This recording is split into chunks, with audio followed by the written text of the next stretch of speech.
பச்சை நிறத்தில் பூக்கள். இந்த அழகிய பூக்களை பார்த்தபோது நான் அதிசயித்து போனேன். அருகில் நெருங்கி சென்று பார்த்தேன்.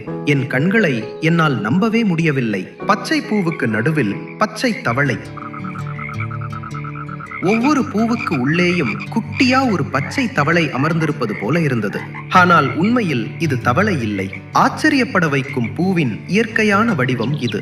இந்த பூவின் பெயர் யூஃபார்பியா சாராஹியாஸ். இந்த பூவை பற்றிய ஒரு ஆச்சரியமான செய்தி. இந்த பச்சை நிற பூக்கள் வாடாத பூக்கள். இந்த பூக்கள் ஒரு முறை பூத்தது என்றால் 3 மாதங்கள் வரை வாடவே வாடாதாம். காரணம் சொல்லட்டுமா? இந்த பூக்களின் பச்சை நிற இதழ்கள் உண்மையிலேயே பூக்களின் இதழ்கள் கிடையாது. இவை பிராக்ட்ஸ் எனப்படும் உருமாறிய இலைகள். அதனாலதான் இது மாதக்கணக்கில் வாடாமல் அப்படியே பச்சை பசேல்னு அழகாய் பூக்கள் போலவே இருக்கு. இந்தியாவில் இந்த செடிகளை வளர்க்க முடியுமா? கண்டிப்பாக வளர்க்க முடியும். இது வறட்சியை நன்கு தாங்கக்கூடிய செடி. அதனால் தண்ணீர் தேவை மிக மிக குறைவு.